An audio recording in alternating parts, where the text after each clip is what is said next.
Hello friends, and welcome to the Hanged Man in the Moon. If this is your first time here, welcome. Thank you for coming. I'm pleased to meet you. If you've been here before, thank you for returning. I'm truly honored.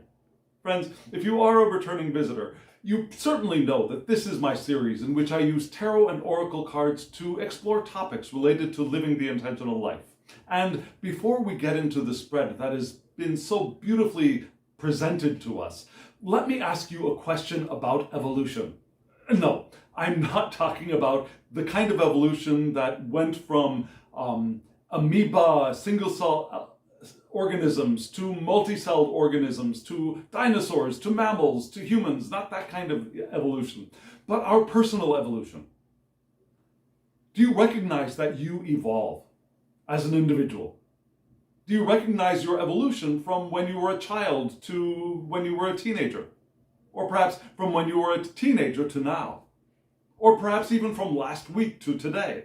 Do you recognize your evolution? If so, what do you think of it? How does it happen? Is it active or is it passive? If it's passive, is it something that happens to us that we just have to wait around for it to appear and to manifest? Or is it something that we go out and do? Or is it somewhere in the middle? Is it something that happens to us, but we can feed?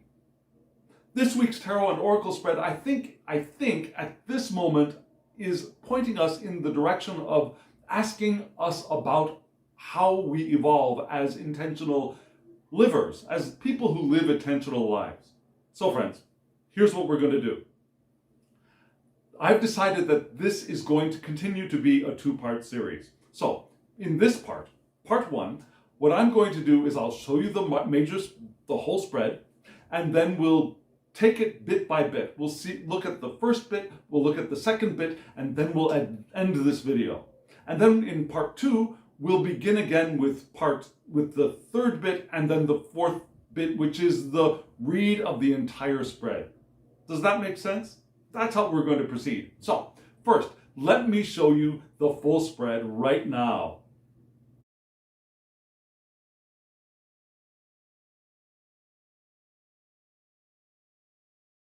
So that was the full spread that I'm calling the Tree of Life spread. Do you recognize it? It comes from the concept of the Tree of Life from the Jewish Kabbalah, which is an ancient wisdom tradition which probably flowed from Babylonian mysticism to the Jewish mystical practices, and then was influenced Christianity around the late Middle Ages and has carried on until today.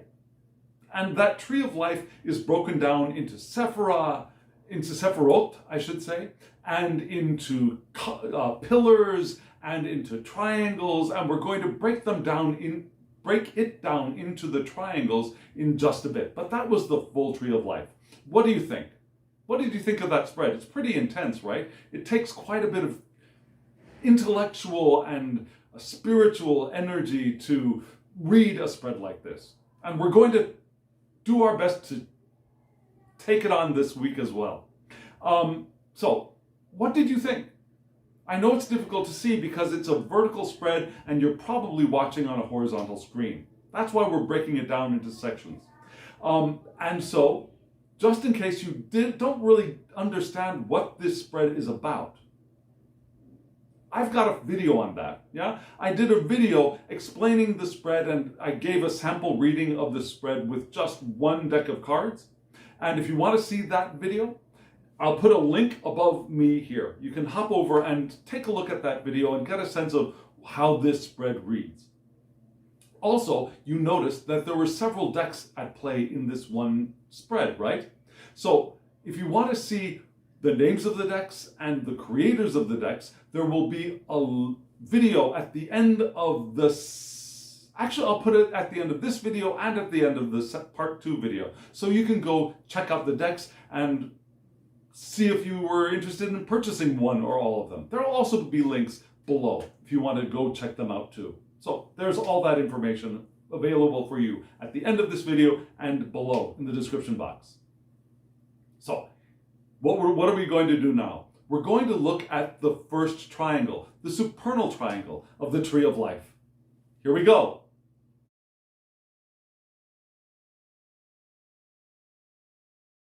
You just saw the supernal triangle. Starting at the top, at Kether, we had the Ace of Wands reversed. And then in the lower right, in Chokmah, we had death, of all things. And then in the lower left, we had in Binah, the moon. Now, below all of those, there was an oracle card in the place for Da'at, but we're not going to read Da'at until the end of part 2 when we go through the lightning path of the full tree reading. Okay, so we're just going to focus on the supernal triangle. And we're going to start with, again, Kether. Now, if you were here last week, you may recall that in Kether last week we had the Two of Wands upright. So when the Ace of Wands reversed came out this time, I had one of those moments of, oh my God, no. Yeah. Do you ever get that feeling? Do you read with reversals? If you do read with reversals, when a reversed card comes out, do you ever get that feeling, or do you still get that feeling of, oh no, something's wrong? Or, oh shit. Well, I had one of those oh shit moments when this card came out at first. Because why? Well, we moved backwards. We moved from 2 down to 1, which is sometimes not such a good thing. It's kind of a regression. And that regression was not only a regression, but it was one in reverse, which perhaps could be showing resistance, right? So I was like, oh man, no. But then when I saw the rest of the spread, I took a breath and I looked again and I realized that's not necessarily the only way to read that card. It's not a regression and a repression, but rather something else. And so we're going to move into that something else right now. And let me show you that card right now. This is the card you saw in reverse, and this is the card you saw turned right back upright for you.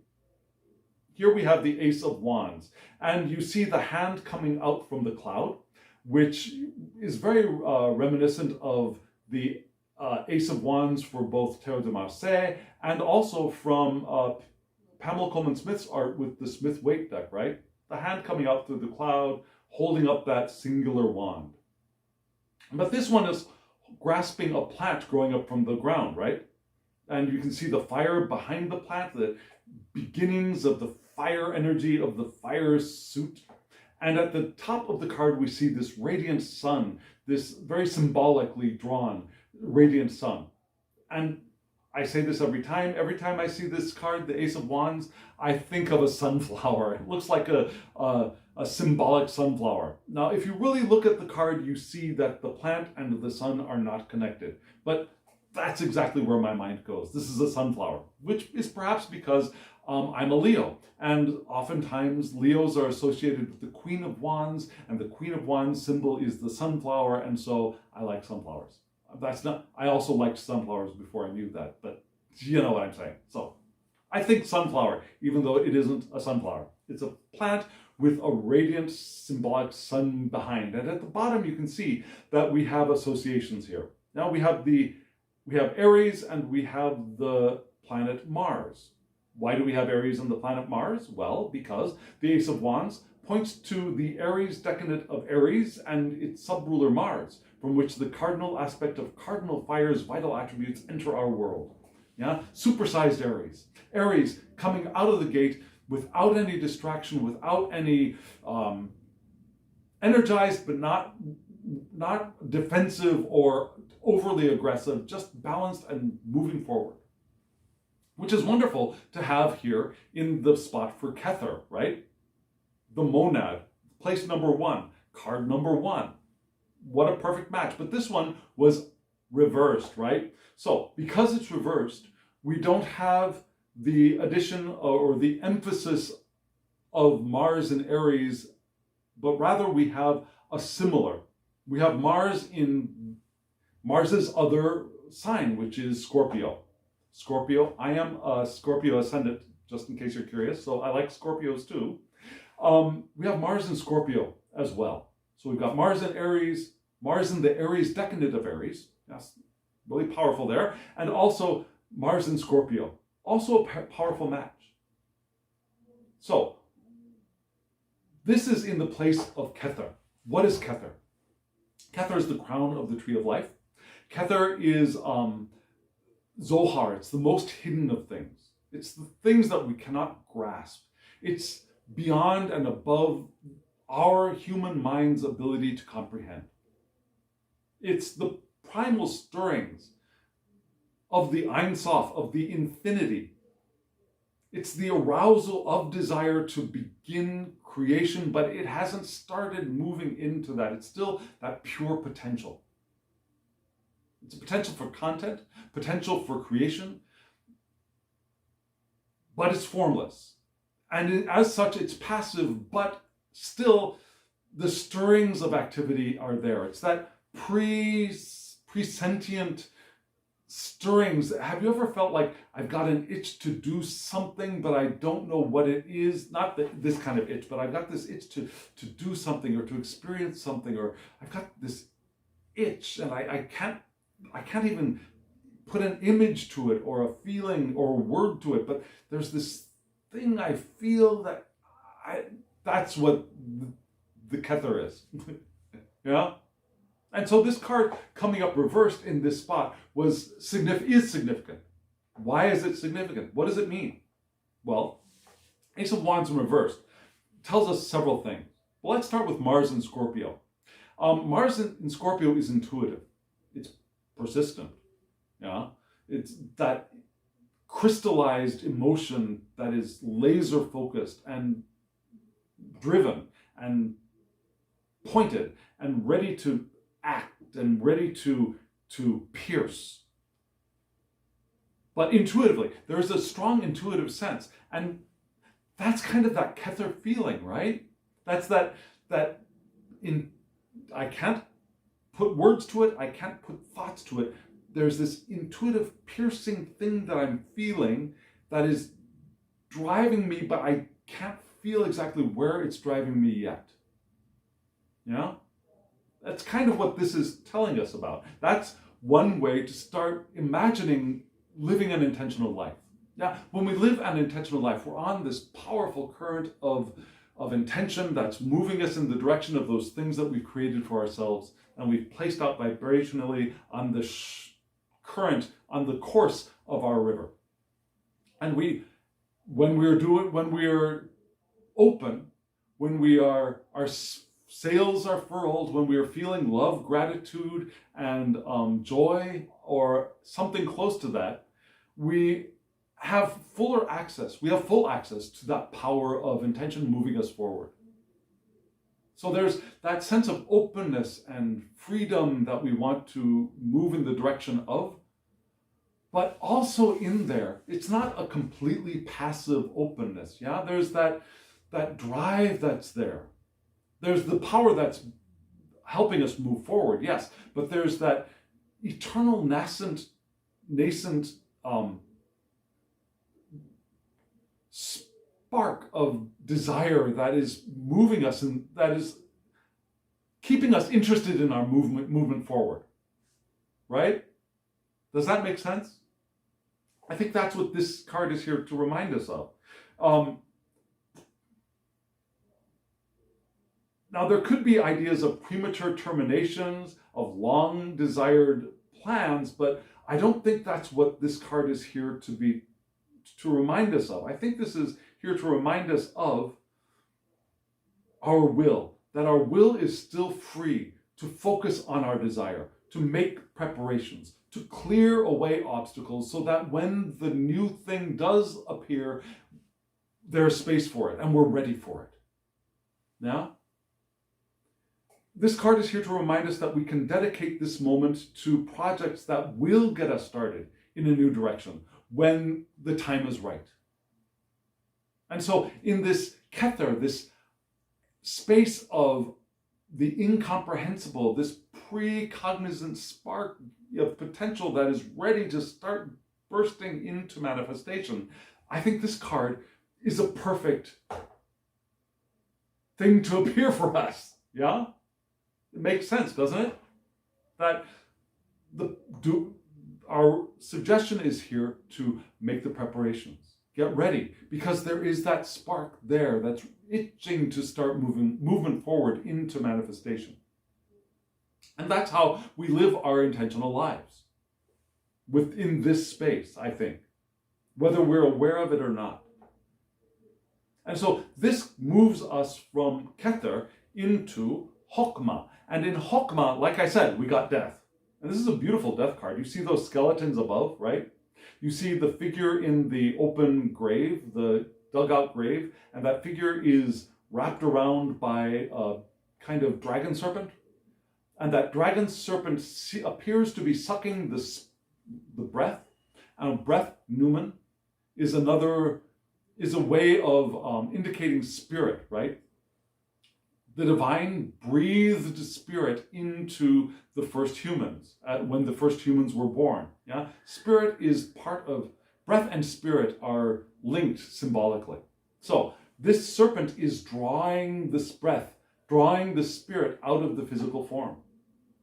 And the serpent is not necessarily like a devil kind of serpent. The serpent pre-patriarchal, monotheistic religion times. Before that, the snake was a deity of power, of cycles, of the infinite. So the infinite draws our spirit back into the space of the infinite in this death card. Now the death card here is associated with water, which is interesting. Yeah, the water perhaps of the womb, which is interesting, being that this card is in the space at the top of the father pillar. Often we think of water as a female yin element rather than a male yang element, which would be more like fire, right? But here we've got water at the top of the father pillar.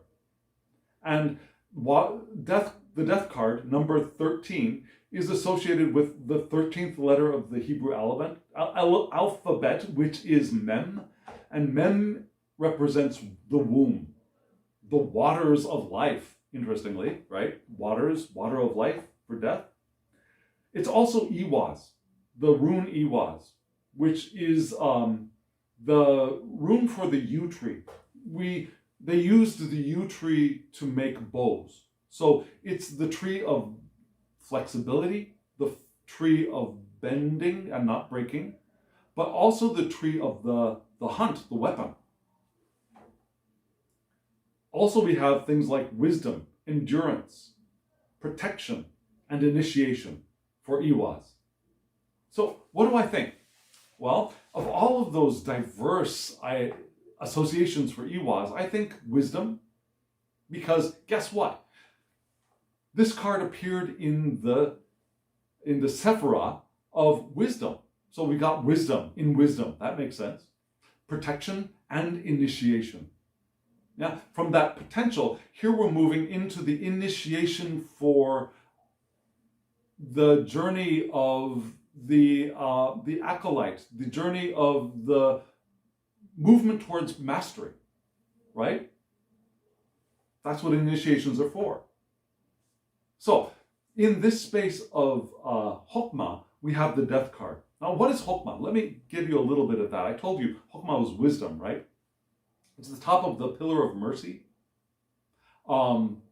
It's also the first Sephirah that we can just barely grasp. But we can't grasp it. We cannot grasp it because it's like a cloud. If you've ever tried to grasp a cloud or grasp fog, you can sense that it's there, but you can't grab a hold of it and look at it and examine it, right?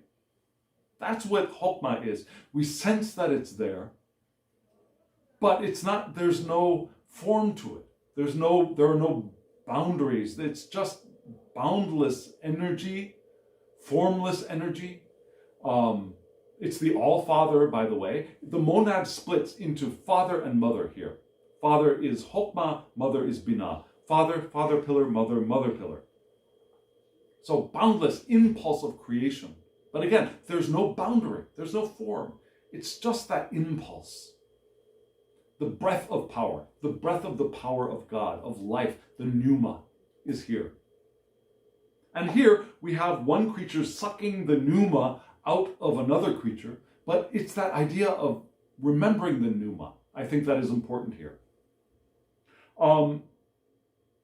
We also have the idea of the intuitive insight of the soul. The intuitive insight of the soul, which is still unable to be grasped, but is there. The first beginnings of creation. Yeah? So again, we got death in that spot. Why? Why? Well, death in this deck can be several things. Look at that grave again. You can think of that grave as the alchemical furnace of transmutation. This body is in the process of being transmuted. Yeah? The eternal nature is drawn out of the physical flesh, and the body will be broken down and transmuted into something else. It's the dissolving in the compost heat, the stripping away and pruning so that that compost can feed and nourish the new thing, the new life. It's time for outgrowing the past, the old self, to experience a new identity. Which seems like a great way to understand the movement from that itch, that impulse to do, to this spot here. Yeah? Recognition that we've outgrown what we have done and we're ready to move into the new. Rising from the ashes like the phoenix. Now, the rising from the ashes is not the movement forward, it's the rising. From the waters of the womb, from the waters of the alchemical bath of transmutation. So that makes perfect sense, I think, as this next step from the beginning Ace of Wands reversed in Kether. And so we move from that into the moon in Binah. And here we have the moon. Beautiful card, very similar to many moon cards. Terre de Marseille, as well as Pamela Coleman-Smith's artwork with the towers. You see the towers there in the background. You see the two canines, one perhaps domesticated, one perhaps wild. We see the crustacean coming up from the water. We see the moon up in the sky. Very, very similar. Beautifully drawn, of course. This artwork in this deck is amazingly beautiful. And at the bottom, you see the association is, interestingly, Aquarius, right? An air sign. And so the moon points to Aquarius, which is the domicile of Saturn, from which these fixed air's vital attributes enter our world, enter our natal charts, enter the question we ask of the tarot. And the question I ask every week for this spread is, how can we live more intentional lives in the coming week? So, what was the answer? The beginning of the answer is that beginning impulse, right? That is pre-cognizant impulse, potential. We move into preparations with the death card of transformation, sloughing off the dead stuff and pruning away and mulching that to feed the next movement, right? Into the moon. And the moon, again, points to Aries and Saturn. You'll notice in this spread, just a spoiler alert, you'll notice in this spread, the planets Mars, Saturn, especially Mars and Saturn, show up in several times and are very significant to this spread. Mars, the fiery action forward, moving forward, a little bit of aggressive, but yeah, moving forward. Saturn, boundaries, cuttings off of things. Father, yeah, setting rules, regulations, limits. So we have both of those planets appearing frequently in this spread, and Jupiter appears a couple of times, especially twice in very, very key and interesting spots in the spread. So keep an eye out for those planets. Just saying. So here we go, Saturn again. But before we get to Saturn, we have the Hebrew letter associated here. Now, I don't know if you remember, last week I had mentioned that there was an interesting lack of major arcana cards in this spread. I said that last week. Because there were out of 11 cards of the spread, there was nary a major arcana cards. So in this week, we got the 2 major arcana cards right there at the top, right after our Ace of Wands. So here we are with the moon. And this moon points to the Hebrew letter tzadeh, which is the fish hook, or it could be hunting, the hunt. Now, another interesting thing about tzadeh is the letters are associated with numbers in Phoenician and in Hebrew and other ancient languages. The number associated with tzadeh is 90, 90, which is an interesting number, because the number 90, for especially the Hebrews, reminded them of Sarah, who was 90 years old when she got her annunciation of her first child's birth. Now, she was childless until she was in her 90s. And when she was 90, she got a message saying she would give birth to a child, and that child was the first ancestor of the people of Israel. So this number 90 is significant. It's the number of annunciations and the birth of the people. Which is interesting for the moon, right? It's also the number or the letter for things coming into being, tzadeh, things coming into being, a new world perhaps. It's also associated with the rune Berkana. Now Berkana actually looks like the letter B for Berkana. Yeah? It's the rune for the midwife, the birthing of things, right? Sarah, annunciation of a birth, the birthing of things, the midwife. We also have the idea of beginnings, peace, receiving, but also regeneration, yeah? The spring awakening, which is interesting coming after this alchemical death and the mulching of things to the next card being the birthing of things, right?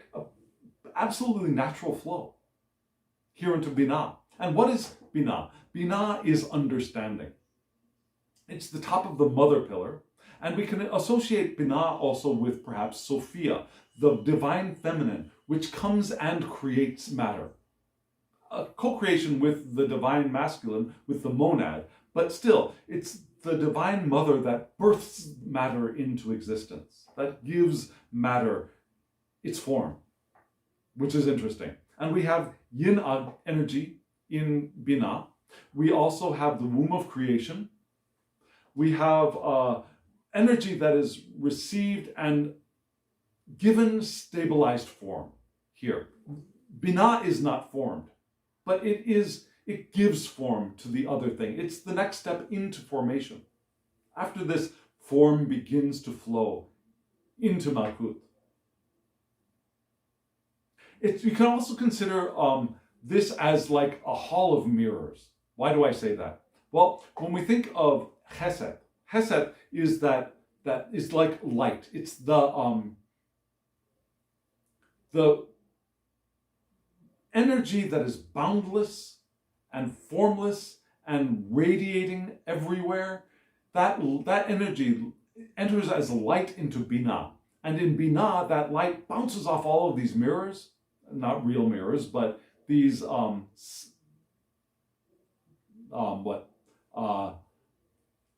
the metaphor of all of these mirrors, and splits and becomes more energized, becomes more diverse, becomes more vital here in Binah.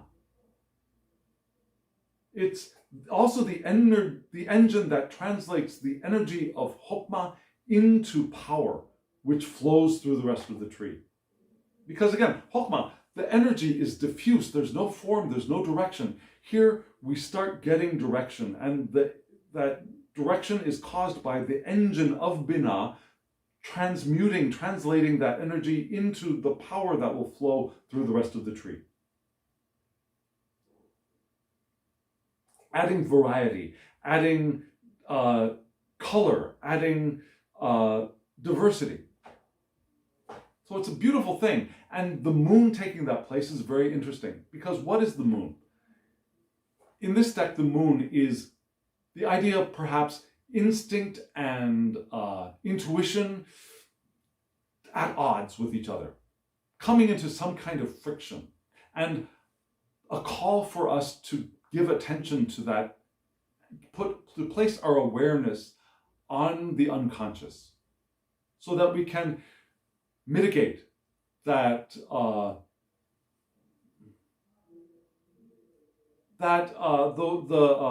don't want to say it's not conflict so much, that we can mitigate the what do I want to say? I'll just say let's go with conflict. It's not conflict though. It's not that kind of fight. It's the rubbing up against each other. It's the bumping into things between each other. So intuition and instinct are here banging up against each other, not fighting each other, but they're not balanced, they're not stable. Yeah? And so we want to give our attention to that, to regain our stability, to gain stability, to train the animal natures and fears that exist down or in there. I don't want to give it that down label, because unconscious, subconscious is not down, it's not up. That doesn't happen in psyche, yeah? But it's there. And there we want to place our attention to mitigate the fears, to mitigate the natural irritations between the two. This deck also suggests that not only do we train our natural, our animal natures and our fears, but we also digest and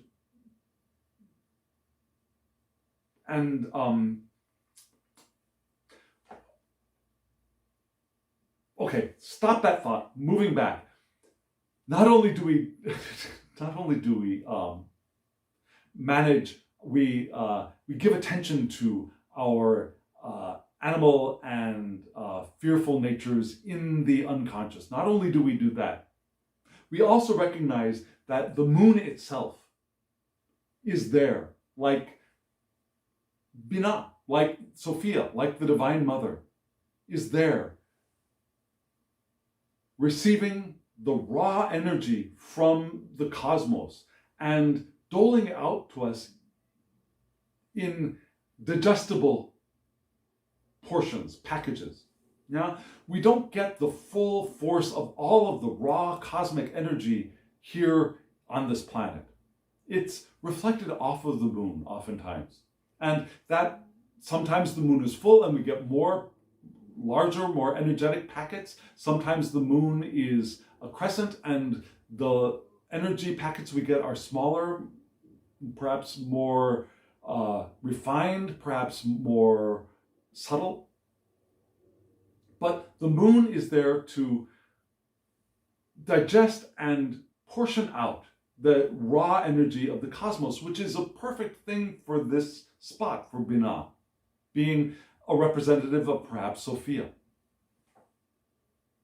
So this card is telling us two things. One, that we can open ourselves to receiving that digested and portioned out cosmic energy through Binah.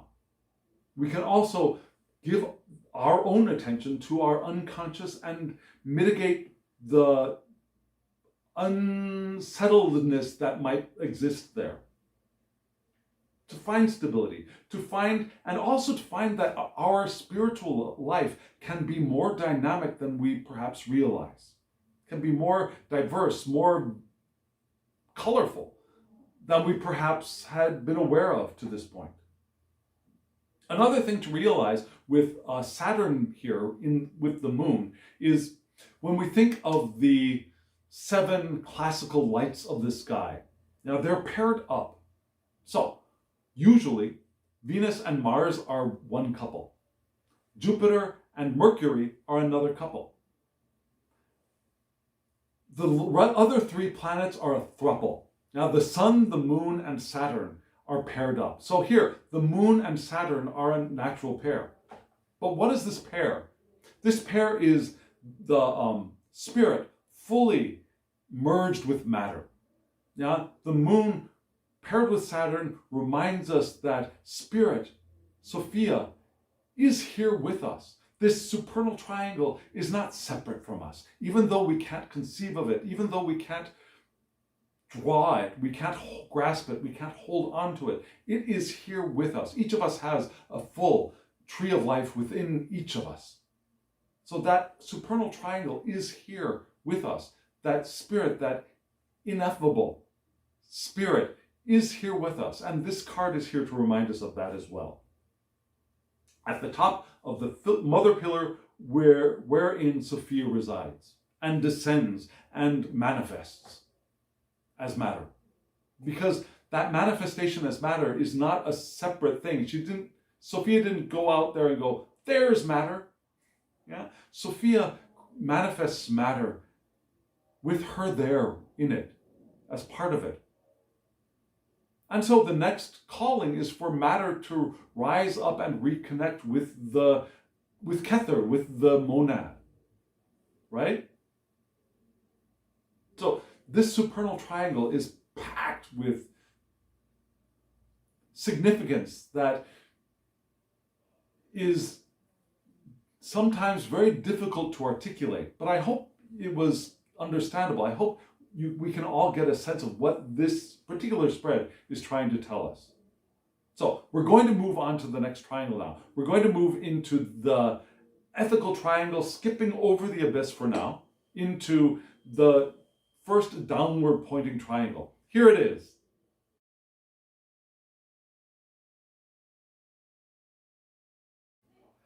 The ethical triangle started, you saw, with number 4 in Hesed. Spot 4, we had the 4 of Cups. Interesting, right?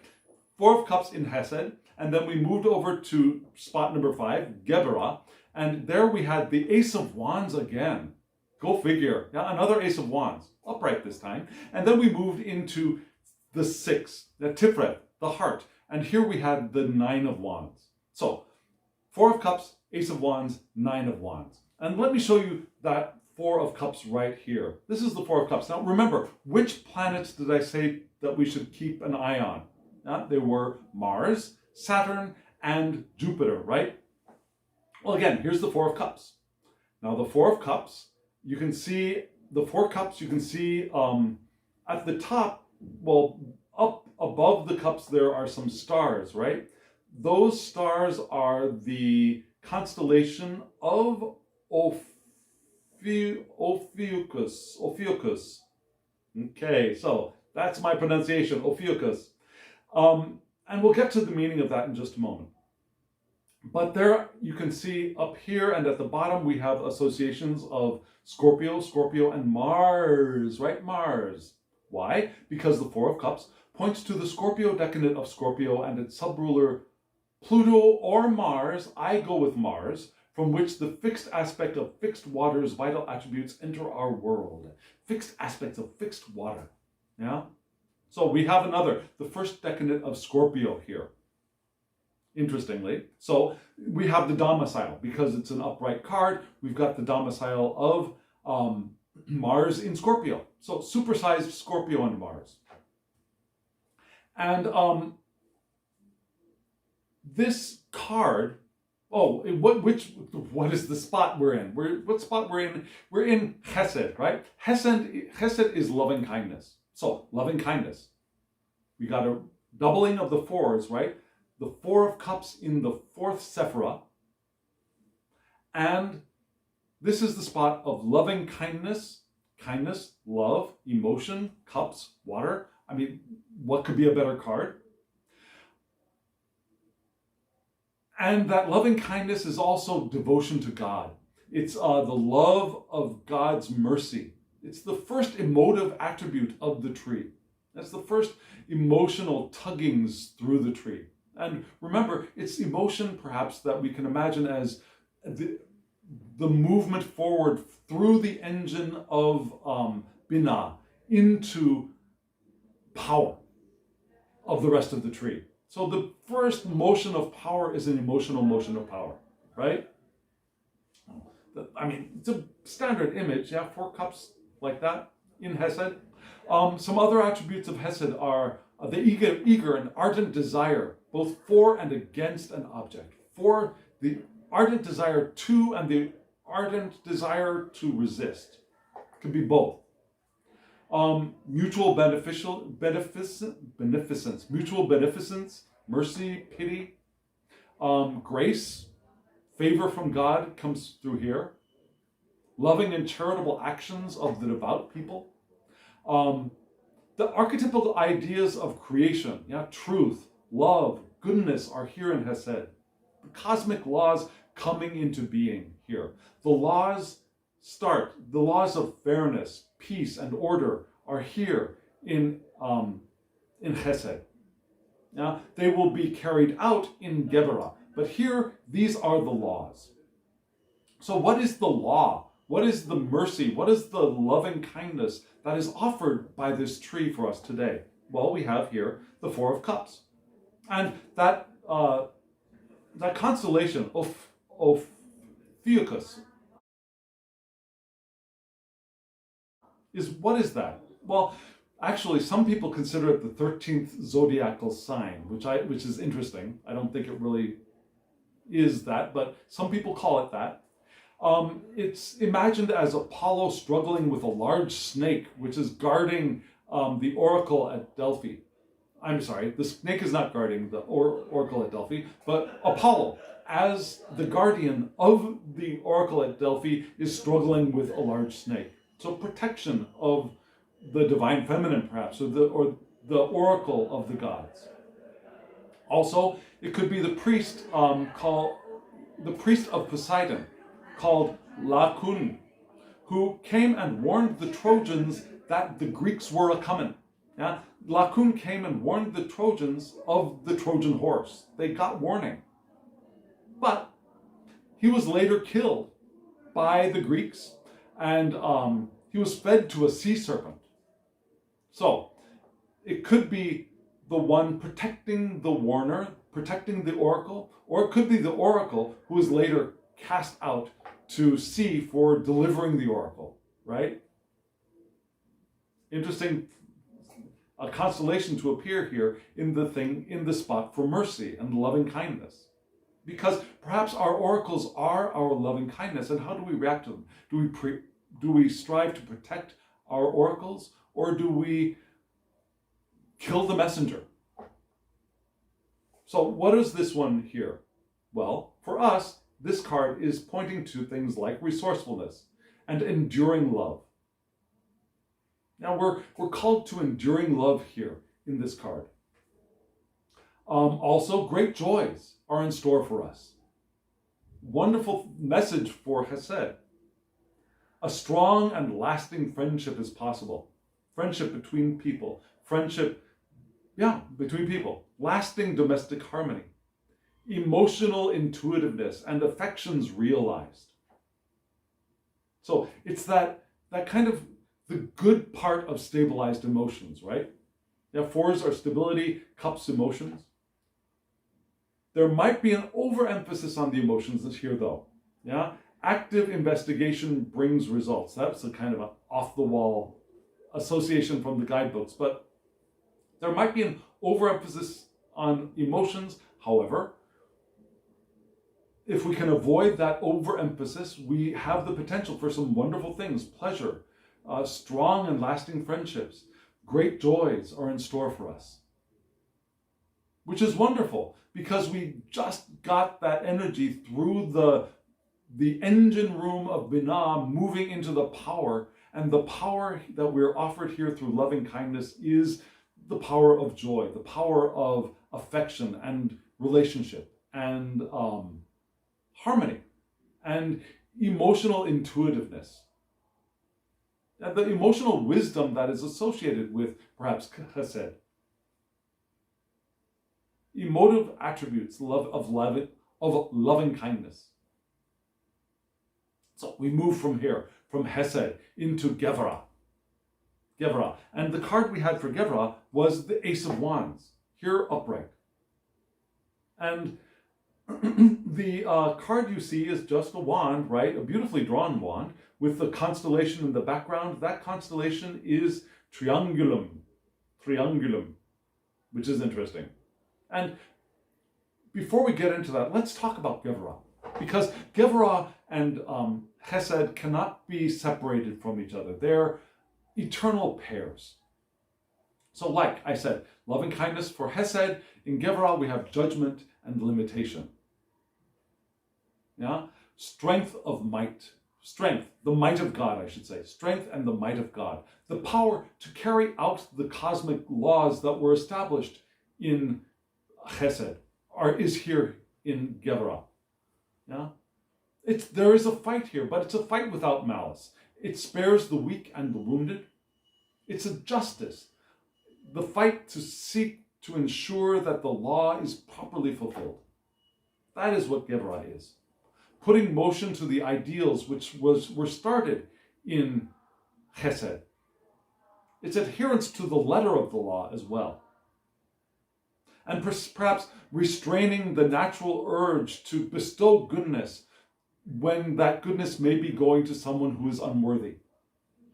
So Chesed is here to not only make sure that we keep in line with the ideals that we've laid out for us, but also that our loving kindness is only offered to those who would benefit from it and who would be of benefit from receiving it.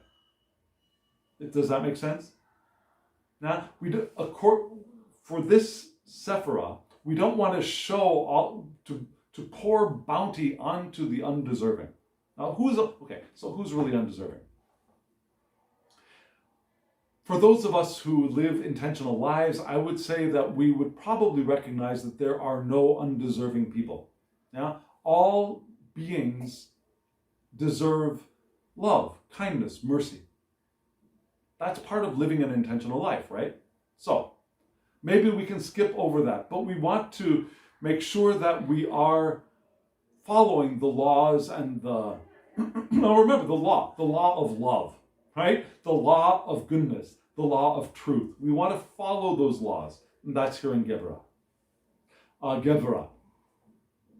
Also, we want to act in harmony with Chesed, right? Along with Chesed. Because Gevurah is the hands which will act together with Chesed to form reality. If that makes sense, yeah? Chesed is the emotive energy, and Gevurah is the hands that form that energy into the beginnings of manifestation. And so here we have the Ace of Wands, being that limitation, but also the guide to keeping to the plans or the laws that we've set out. So, what is this? We start off with Triangulum. Now, Triangulum is it's kind of a vanilla constellation to me, meaning that there's not all that much substance there. It's known as the plow to ancient Babylonians. It's known as the plow, which is beneficial, yeah? Plowing up the earth, preparing for harvest. Okay, sure. That's an active thing, something to do, which is an interesting thing coming from the top supernal triangle, right? Where we're told to prepare to do things. Well, this is the act of actually doing the preparation work with the plow.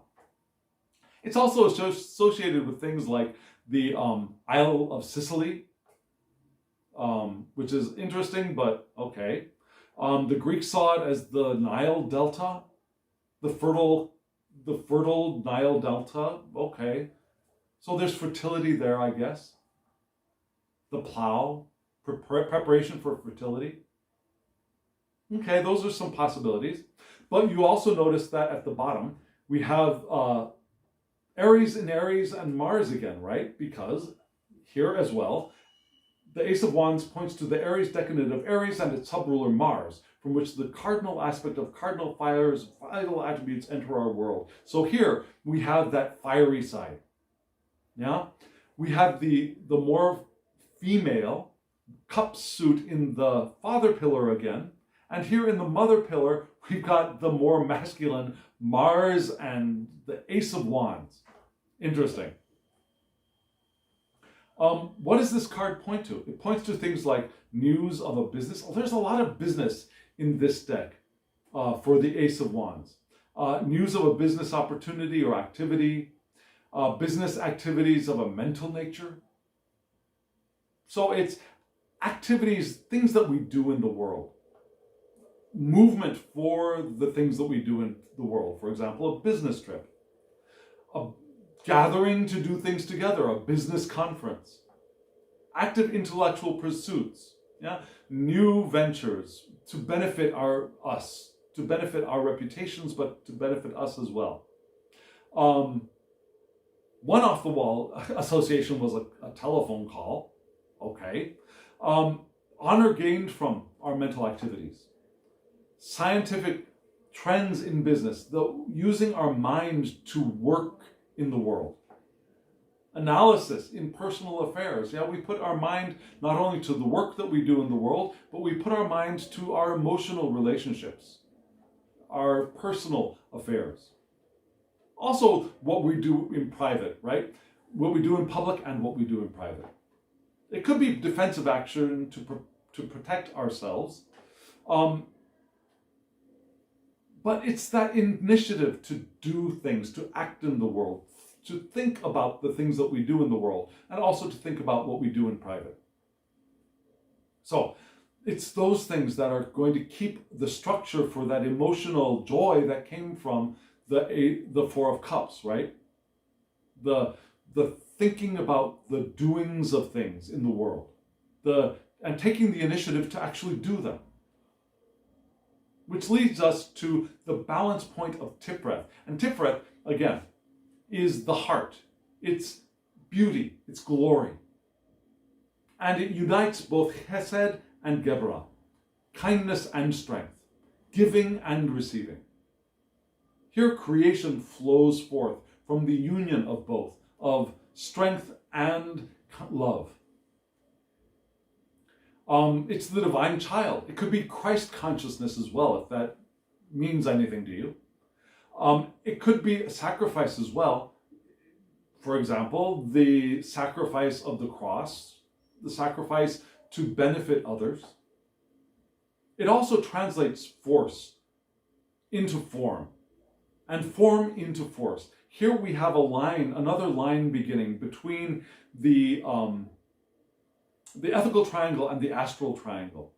So here in the center, we're translating between the power of the top to the form of the bottom. And it can go both ways here. Yeah? Form translates back into force, moving back up into spirit, and spirit translates from power into matter, into form, through this Sephirah. And here we have the Nine of Wands. Yeah? And the Nine of Wands is also associated with an interesting constellation called Sagitta. So, I just told you what the Sephirah was, right? So what is this card? You see at the bottom here, we have Leo. Well, at the top we have Leo and Sagittarius. At the bottom we have the Sun. Why? Because this card, the Nine of Wands, points to the Leo decadent of Sagittarius. So it's the third decadent of Sagittarius, and its subruler, the Sun, from which the fixed aspect of mutable fire's vital attributes enter our world. Now, the fixed aspect of mutable fire's vital attributes are entering into the world, into our question here. So there's a form given to that changeableness or that movement of change in Sagittarius. Also, because it's upright, we have an exaltation of Jupiter in Cancer. Now, this is one of the places where Jupiter shows up. It's a mild Jupiter manifestation here. There are two more significant revelations of Jupiter in this spread, and we'll get to that in part 2. But here, yes, we have the Nine of Wands. What is that telling us? It's telling us what? Well, also Sagitta. I'm sorry, I forgot Sagitta. Sagitta.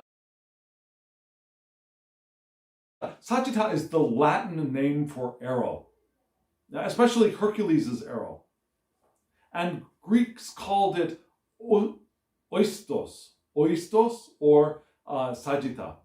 This is the arrow that Hercules used to strike the eagle that Zeus sent to gnaw at Prometheus's liver, if that makes sense to you. Do you remember Prometheus? Prometheus was the one who molded humans into human beings out of clay. And not only did Prometheus mold us to resemble the gods, Prometheus made humans from clay to physically resemble the gods, but also gave us the fire of the gods. So the gods were pretty pissed off at Prometheus. And what did the gods do? They chained Prometheus to Mount Parnassus and sent an eagle to eternally gnaw at his liver, the liver in his body. So what did Hercules eventually do? Hercules came and freed Prometheus and used the arrow to slay the eagle that was gnawing at his liver. Prometheus unbound. Yeah? The retribution of the one who gave us life and gave us fire is here.